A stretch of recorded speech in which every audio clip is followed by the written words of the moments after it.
What's it giving? What's it giving? It's giving Eastern European figure skating coach. It's giving Baltic Sea. It's giving Eastern European figure skating coach. Svetlana, if you don't land your triple axel, you will not get any dinner for the rest of this week. Svetlana, I hear you broke your left foot. Can you skate on your right foot? Svetlana, if you don't win the gold medal, we're gonna kill your family. That's what you call pressure, Svetlana. Svetlana, you put on too much weight, Svetlana. You only eat 1 carrot per day. I had a Russian coach called Igor. I didn't work with him a lot, but I worked with him a little bit growing up. Them Russians, they crack me up. They just crack me up. I don't know what to say. Eastern Europeans in general, I find quite funny. When I coached at St. Francis, there were a lot of Eastern Europeans on the team. A lot of former Yugoslavians. Do you know what I'm saying? You know how it's all busted up over there? It's Serbia, Montenegro. There's it's war torn. It's a shame, obviously, not a good thing. We don't like war in this channel. We don't like war on this channel, babe. But yeah, I like this jacket. Svetlana.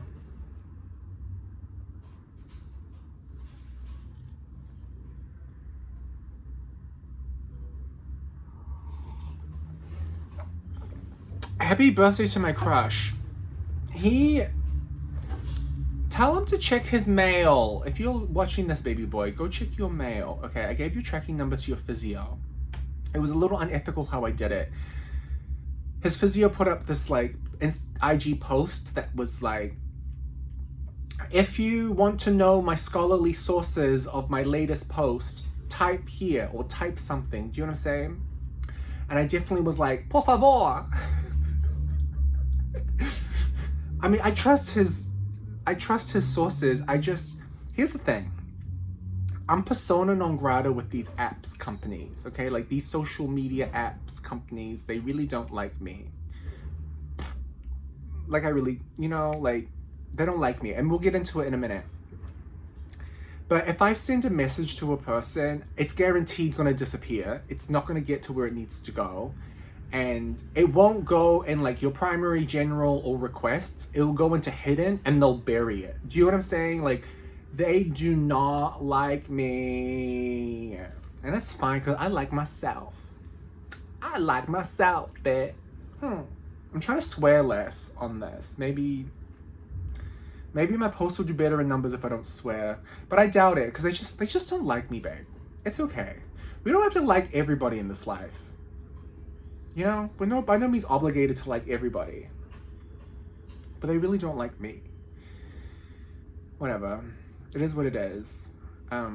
Check your mail. I think there's something waiting for you. I sent something. Maybe it got there, maybe it didn't. It's been there since April 17th.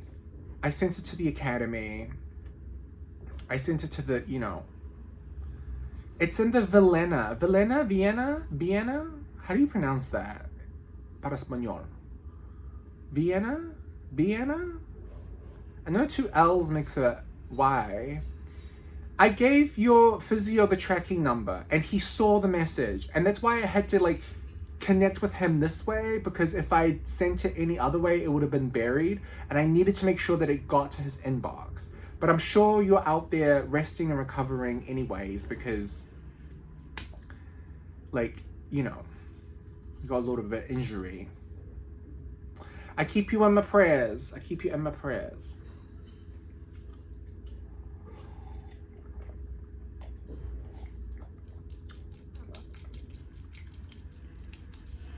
So, yeah, the post office in Vienna, maybe it's on its way back to me. I really don't know. I can't control I can control the post as well as I can control the weather. And the thing that's really irritating me is that I think he has to pay to receive his gift, which is like,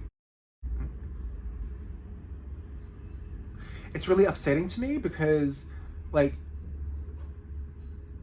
it's a gift. He shouldn't have to be paying for his gift, okay? I understand taxes, I understand all this. I'm not gonna tell you what's right and what's wrong with taxes, but what I will say is that, like, if I had known, right? If I had known that there would have been a tax that he had to pay to get his gift, I would have paid the tax. Do you know what I'm saying?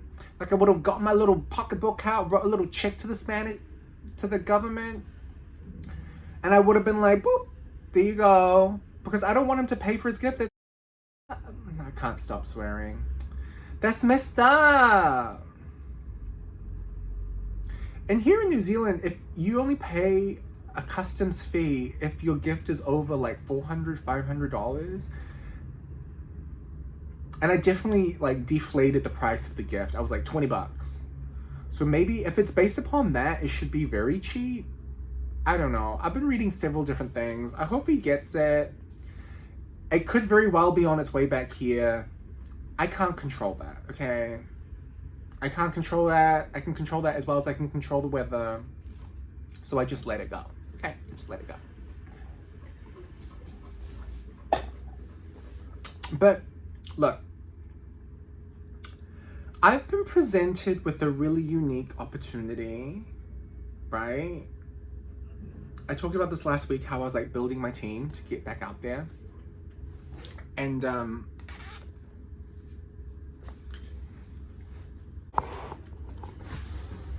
to get back out there, look, I knew when I would swim for Tonga that there wouldn't be a lot of opportunities, right? Let me do the rest of my face while I talk to you. I knew that there wouldn't be, what do they do on TikTok? It's like,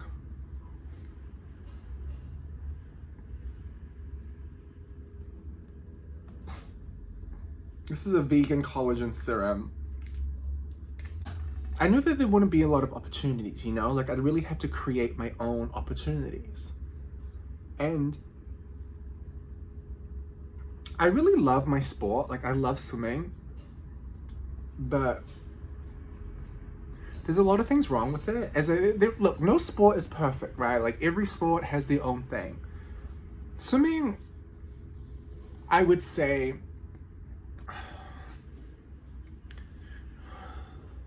is that how you're supposed to do it? Swimming, I would say, has like more problems than other sports. Like swimming, like for one, you don't make money on swimming. Okay, do you listen? Like, you win a gold medal at the World Champs, you get nothing. You get nothing. Like, you don't get anything. Like, you win a tennis tournament, you make millions, and yeah, you got to pay people, right? You got to pay your coach, you got to pay your agent, you got to pay like tons of different people. Like, I understand that, but you still, if you're very good, you could retire. And that's just like the paychecks from like, that's just the coin in reference to like the tournaments. That's not including like your sponsors. Like, you can make money in that sport. And like, you know, obviously if you're very good, if you're not so good, it's a little harder, but regardless, you can make money. Swimming, we don't make money, and it's because it's like, oh my god, like, swimming's boring, dude. I'm a swimmer and I'm even bored with like the way that they format the competitions. Like if you think about it, like, I model a lot of things after tennis, right? Because I watch a lot of tennis. And tennis, you have to sit there from the start until the finish. Do you know what I'm saying? Swimming's not like that. Like, it's so boring. Like, your meet starts at 9 o'clock, right? You find out what time the person that you're racing is swimming. Maybe they swim at 11:30. You're not going to get there at 9 o'clock to watch 2 hours worth of racing. Like, you're just not. Because it's boring, okay? It's boring. So you sit there and then you maybe arrive at 11:25, they race at 11:30, and then you're out by 11:35. Do you understand? Like, there's no incentive to keep people in their seats. That's the problem with swimming. There's no incentive for people to watch from the beginning to the end. People come and go. It's like they float in, they float out, because races are so short. So for me, when I look at swimming, I'm like, there's so much potential for us to be a global sport, an interesting sport. There's no reason why we can't have the same as tennis, 4 majors per year in like 4 different continents or whatever. I don't know. They're not in 4 different continents. They're in like 3 different continents. But that's beside the point. There's no reason why we can't have like money in our sport and like raise the profile. But there are a lot of things wrong, right? There are a lot of things wrong. It's like, it's way too simple to say like it's poorly marketed. You can't say it's not marketed correctly. It's so much more than that. It's so much more than that. Like, it's not marketed correctly, sure. But beyond that, I would say, when was swimming relevant? You know, like who's the world's fastest swimmer? Like, I asked you that question. Who's the world's fastest swimmer? You can't answer that question. People will be like, Michael Phelps. Well, Michael Phelps retired 8 years ago. Do you know what I mean? Like, and then when you think about that, it's like, okay, well, no shade, but like, why was Michael Phelps so interesting to watch? Oh, because he was good at everything. He could swim everything, right? You waited, you sat and you watched the entire competition because you wanted to see Michael Phelps race, because you wanted to see him win multiple different events. Okay, so how can we take that, right, that excellence over several different disciplines, and how can we apply that into swimming in a way that keeps people in their seats, right? I know how to do it. I think I have a good idea. And I think right now, the problem with swimming is that it's too specialized. Like, no one gives a who's the world's best breaststroker or backstroker or whatever. Do you know what I'm saying? Like, it's way too specialized, which is what makes it so boring, is because, like, I remember one of my coaches at the Olympics, also an Eastern European, like, throwing coach. He did our girls, he was our shot put coach. Was he Swedish? Maybe he wasn't Eastern European. Maybe he was Scandinavian. I don't know, but he was like, what is these strokes in swimming? Why do you do so many strokes in swimming? And I'm like, what do you mean? And he's like, this like breaststroke. That's your event? Your breaststroke? I'm like, yeah. He's like, why? I'm like, what do you mean why? He's like, why? It's a different discipline. I mean, in track and field, we don't do sideways running. And my coach at the time heard it and was so upset at what he'd said. But I actually, in retrospect, I realized, like, no, like, he's being helpful. Like, he's right. No one cares, bro. No one cares. I was watching Who Wants to Be a Millionaire, and the question was, who's the 2-time reigning Olympic champion of the 100-meter breaststroke? And I was like, well, I know who that is. And the person on the chair was like, gee whiz, I really can't answer this question. I was like, bro, like, first of all, this person comes from your country. It was Who Wants to Be a Millionaire, the UK edition, you know, like the English edition, like the Great Britain edition, B. And you can't, that's a problem. If people from your own country don't even know who the reigning Olympic champion is 2 times in an event, like, that's a problem, bro. Like, that's like a real issue. That's so shameful. Like, I'm embarrassed, but that's swimming in a nutshell. So I have an opportunity to change it. I have an opportunity to get involved and to ruffle a few feathers here and there. And this goes back to that, like, building a team that I was talking about. I have a lot of unanswered questions in terms of my swimming career. I have a lot of questions that have gone unanswered, and I would like to get to the bottom of it. So I'm going to, and an opportunity has arisen for me with an organization that, it's like controversial, like all things that I do, but it's time, right? Like, it's time. It's time for me to get out there and ruffle a few feathers.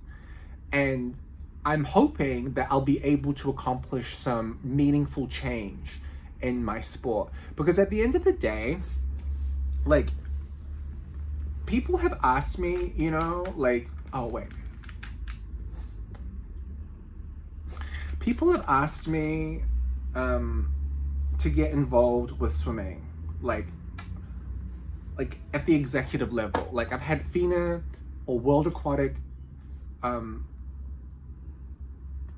World Aquatic executives approach me and be like, have you ever thought about getting onto the Athletes Commission representing the Oceanic region? You know, have you ever thought about it?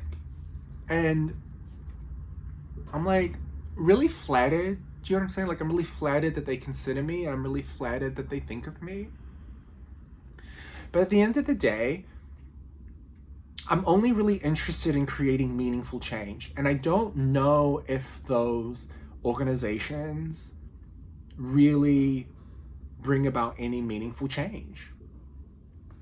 I don't know. I don't think that they do, right? And I'm the type of person where, like, I'm not going to step into doing something if I don't feel like I've got to feel it. I've got to feel emotionally invested, but I've also got to feel like it's an even playing field and I'm going to be heard. I really feel like a lot of those athletic commission positions exist to make the athletes feel like they have a voice without actually being effective in any way, shape, or form whatsoever. That's how I feel. I don't feel that they are effective. And if I'm going to do something, I want it to be meaningful, and I want it, I want it to work. Do you know what I'm saying? I'm not going to lead my troops into battle if I know the odds are against me.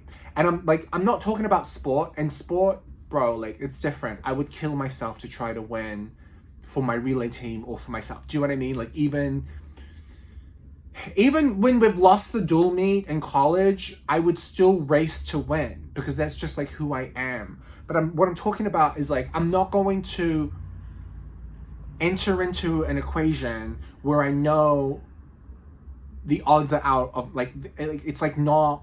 Does that make sense? Like, basically, when they asked me if I wanted to join the Athletes Commission, I asked myself, do I feel like bashing my head against a brick wall? Because that's honestly what it's going to feel like. It's not going to feel like I'm doing anything. It's going to be more of a symbolic gesture that we're bringing about change when there's no change at all whatsoever. That's it, right?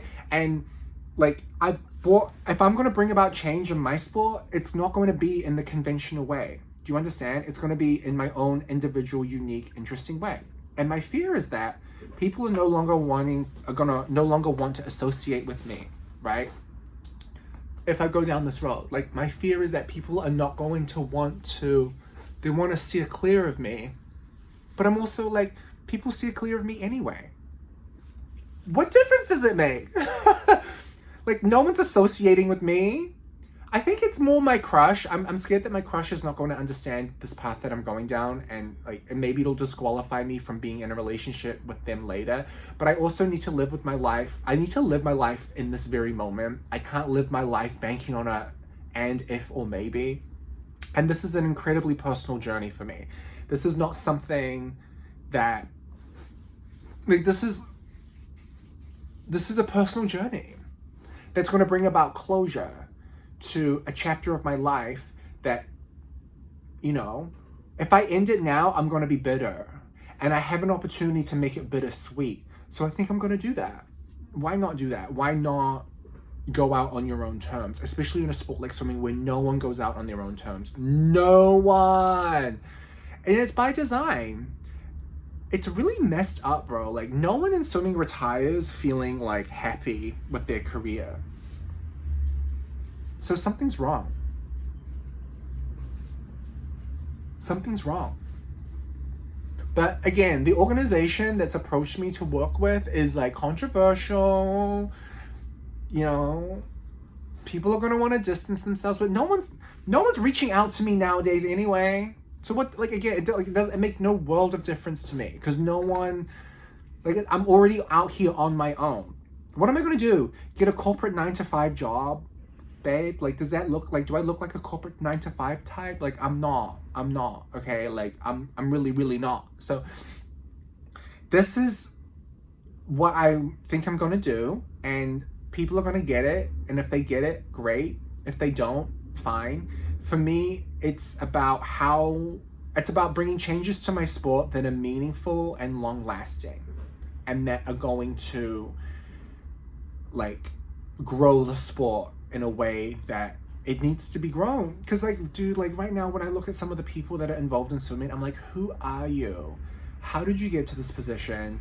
It doesn't make any world of sense. And like, swimming is a very dirty sport. It's dirty. It's so dishonest. And that makes me really sad. So I noticed that a lot of the sports with integrity kind of float together. Do you understand? Like, a lot of the sports that are good, honest, and clean, they kind of move together. Swimming and a few others, which I won't mention, we're not welcomed because people know that it's rampant with dishonesty, you know? It's rampant with dishonesty. And I was watching I read a quote. Okay, enough, moving on.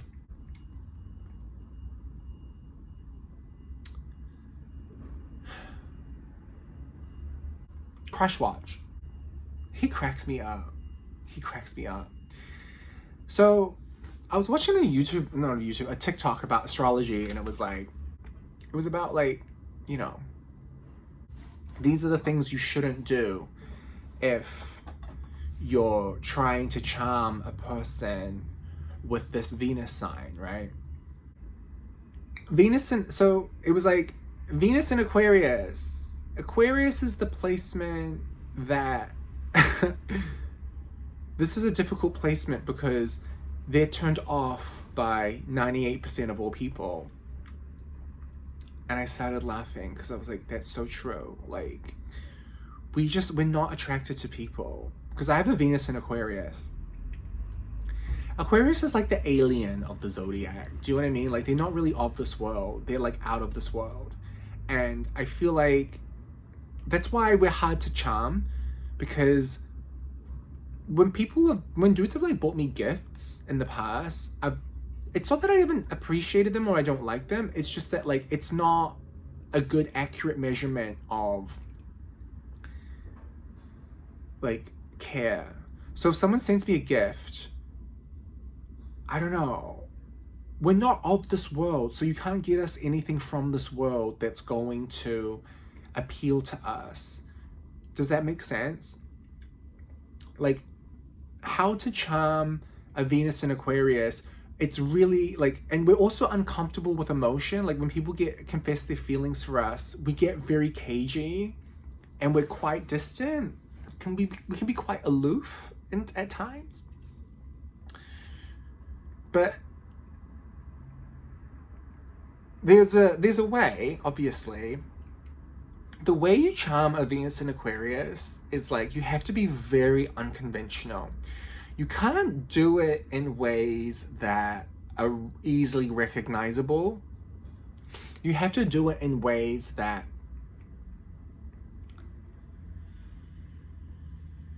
like, you just have to do it in like, it's like a different kind of way, you know? And my crush gets it. He gets it. His Mars is Aquarius. His rising is Aquarius. Oh my God. I mean, according to the time that he's born. And I think it's accurate. I think the time is accurate. It makes sense with what I've seen so far. But he gets it. Like, I know he all up in the comments on IG. And I commented something with like airplane emojis. And then the next day when he goes to practice or training, he's wearing a t-shirt from a sponsor that says flight. So he does like cute things like that. Do you know what I mean? Like, I notice these things. And that's how you charm a Venus in Aquarius placement. It's very unconventional. It's subtle. It's not, it's like very, it flies under the radar for most. Like, I know it's very individual, and it's like, it's, I see you, this is for you. This is, no, for them, this is for you, okay? And I kind of play with him a little bit on Instagram, because sometimes I'll like, yeah, I know what he's like. I was young too at one point, okay? Like, I know what it's like. I've been there, okay? So I'll be like on Instagram, and I'll like unfollow a bunch of people, and then I'll slowly just like follow like one account, you know? And I'm playing with him. I'm playing with him because I know that he'll be like, he'll check on my account to see my following number go up or down. And if it goes up, he'll be like, I know he's like, who's he following? Who's he followed? And it'll be like my cousin's taco truck. I'm trolling you. I'm trolling him. So then he'll like unfollow like 150 people as well. And I'll be like, what?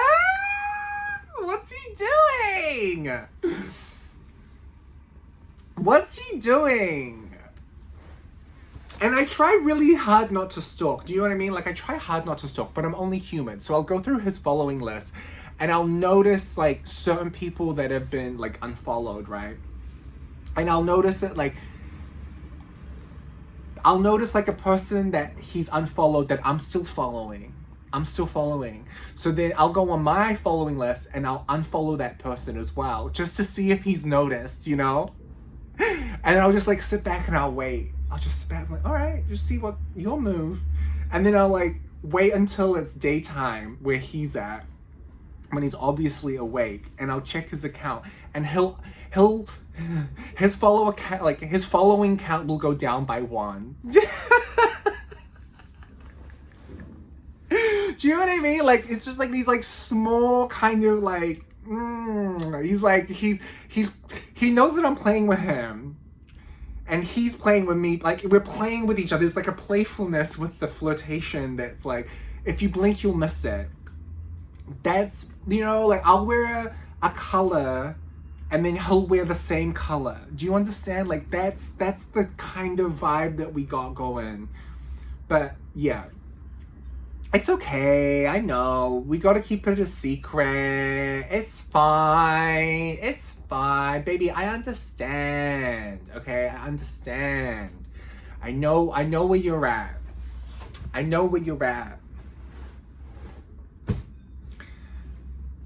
But it's very entertaining. I'm tickled. He tickles me because he knows, yeah.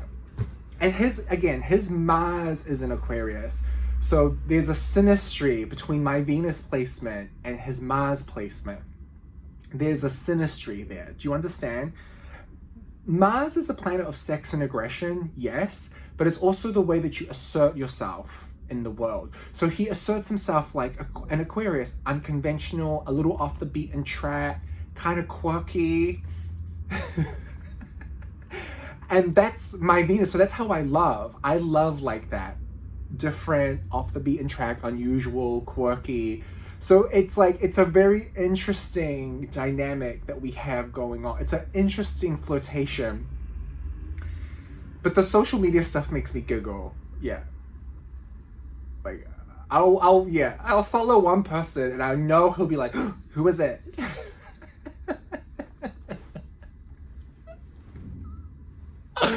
Ah, his Venus is in Aries. Okay, and I know what that's like. I know how to charm a Venus in Aries placement. You gotta ride hard for them. Do you know what I'm saying? Like, you cannot leave any ambiguity in your pursuit of them. Do you know what I'm saying? Like, you've got to give them your all. That's why I put up a TikTok, right? I put up a TikTok where you got to rank all these different, you know, people. Let's just put it that way. And I kept like doing it until he popped up first. Do you know what I mean? So that I could rank him. So I put him as number 1, and then I was like, cut the count. Because that's That's what he needs. They must be 1000% loyal. There cannot be any room whatsoever for any question. There can't be a shadow of a doubt. And that's why I put that up there, because I know he would find that funny. But I also know that's how it needs to be. I follow 2 of his colleagues, 2. One of them that's his idol, and another one that I just like him because he's funny. But he also likes them. Do you know what I'm saying? It's his idol. So I think it's okay for me to follow his idol. And the other one is like, it's just harmless fun. But I wouldn't dare follow anybody else. I wouldn't dare. Do you know what I'm saying? I wouldn't dare. Because that's how it needs to be with a Venus and Aries placement. But that placement's fickle because they get bored very easily. You can't give them everything. You gotta make them work for it. They kind of like the challenge. Aries is the sign. It's a warrior sign, so they like to fight a little bit. You know, love is going to be a little bit combative, and that's okay. There's nothing wrong with being a little combative in love, but you have to know how to fight. Do you know what I'm saying? It can't be toxic. It can't be toxic. It's got to be like, oh, is that what we're doing? Is it? Oh, okay. Wow. Well then, like, it's got to be that kind of like vibe. That's the energy. It's got to be like a little kind of like, oh, I see. Is that what we're doing now? Is it? Oh, okay.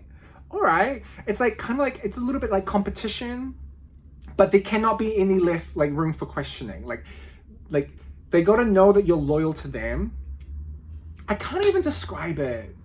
You just got to keep it a little spicy. Do you know what I'm saying? Like, here's the line, and you can't step over it. But you can get your toe, and you can kind of like brush over it, just to see the response. Do you know what I mean? No toxicity, just a little playfulness. That's what they like, just to keep it interesting. They like the challenge. If you give it up too easily for them, oh mate, they won't respect you. They're just like, oh, boring. Like, I got what I wanted. Now what? Like, you really got to, there's an art form to it. There's an art form to this. You know what I'm saying? Oh no, because my Mars is in the first house. Who rules the first house? Aries. So we have synastry in our Mars and Venus placements in both directions. That's why the chemistry. Listen, I would not be pursuing this if the star charts weren't right. Do you understand what I'm saying? Like, I look at a star chart and I'm like, oh no, like, it's a match, bro. Like, it's a match made in heaven. But I also look at his coach's star chart, because that's very important too, right? You gotta look at the star charts of everyone surrounding them, because you gotta fit in the picture. There are a lot of moving parts. It's not just about you and that person. It's about you, that person, their coach, they're this, they're that. It's them and the entire picture, right? And I fit into the picture. But yeah, that coach, when people talk about his coach and saying things like he needs to leave him, I'm like, no, y'all don't understand. That relationship works. When you look at their star charts and you compare them, there is a chemistry there. It is a match made in heaven. I will be shocked if he ever leaves his coach. I will be shocked. Yeah. It works. And let me tell you why. His coach's North Node, which is us at our highest frequency, his coach's North Node is Leo. Baby boy's Jupiter is Leo. Jupiter is the planet of growth and expansion, right? So that Leo North Node synastry, his coach helps him grow as a person. Yeah. And baby boy's Jupiter, which is the planet of growth and expansion, it's in the 7th house. 7th house rules, it's a Libra placement, but it rules partnerships. It's the house of marriage, contracts, right? So think about it. If your Jupiter, growth and expansion, is in Leo, right? So we like a little bit of theater, and it's in the 7th house, it means that long-term commitment relationships and partnerships are going to help him grow. And that Leo placement, right? The Jupiter being in Leo, it synergizes with his coach's North Node. He brings out the best in his coach, and his coach brings out the best in him. Yeah, it gets heated. Yeah, there's probably a little bit of tension, but with a Venus in Venus in Aries placement, they thrive on tension. They enjoy the tension. They enjoy it. They like the fight. They like to fight, but it's important to know how to fight. Do you understand? It's not merely enough that you fight. And my South Node is Leo, right? So my karmic past life is Leo. So I'm like, okay, this is how I would fit in the equation. You got a North Node Leo over there. You got a South Node in Leo over here. You've got a Jupiter in Leo over there. Like, there's a synastry here. Do you know what I'm saying? But his coach is an Aquarius, right? Which is another funny thing. That's funny. His coach is an Aquarius. Baby boy's Mars is Aquarius. My Venus is Aquarius. So there's another synastry going on there where, like, okay, I know he knows exactly what to say. His coach knows exactly what to say to get him motivated, right? Because his ego, his sun in Aquarius, it really knows, he knows how to maneuver his Mars in Aquarius placement. My Venus is in Aquarius. So it's a lot of synergy going on. Just trust me. I would not pursue this heavily if I didn't see it in the stars and the numerology. Do you know what I'm saying? Like, I'll leave it with this. Baby boy,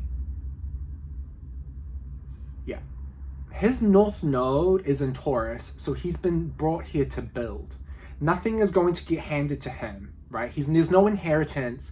There's nothing that he's going to get. He must build. That's what he's been brought here to do. Taurus and North Node, build, right? My North Node is Aquarius, so I've been brought here to lead. His coach's North Node is here in Leo, so his coach has been brought here to put on a show and to entertain, right? Through art or whatever. But he's been brought here to build. I've been brought here to lead, and his coach has been brought here to put on a show. So that's an interesting dynamic. Baby boy's North Node is in the 4th house, right? My Venus is in the 4th house. So how I love is, it will bring out, I'm telling you, it will bring out the best in him. It already is, dude. Like, that's why I'm very sensitive when he's playing these big tournaments and I go quiet, because I know that I have an effect on him and I don't want to get in his way. I want to be considerate and respectful. But there's also a fine line where, like, I got to live my life, right? This is why my fear of, like, getting involved in this organization that's really controversial, I'm fearful that it will tarnish his brand or his image, but, like, I can't worry about that, you know? I've been brought here to lead swimming and to do you know what I'm saying?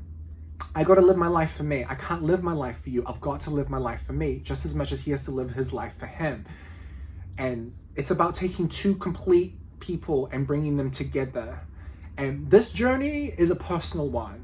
It's a personal one. I have to do this for me.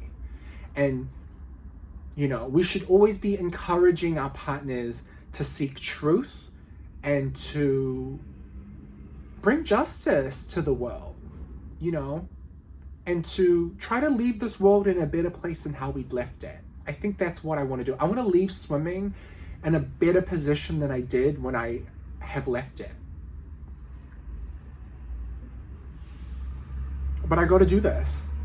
And it's going to be, I'm stepping into piss and all types of, like, garbage. But, you know, Sometimes you gotta misbehave a little bit to get things done. You gotta, you know?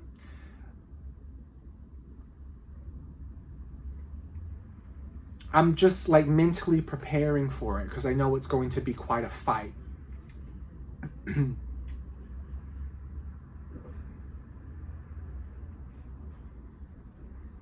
There's a lot of synergy here. Just trust me. Just trust me. It's all going to work out as it's supposed to. But yeah.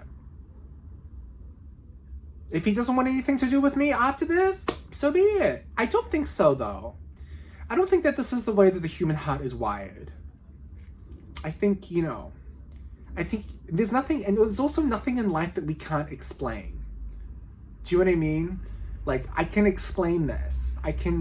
This can make sense if I'm given the opportunity to express myself. Anyway, this is a 45-minute video. Because I haven't made one in a while, I gave you guys double time. Gave you double time this week. Oh, I need to get a haircut. Look at this. Ugh.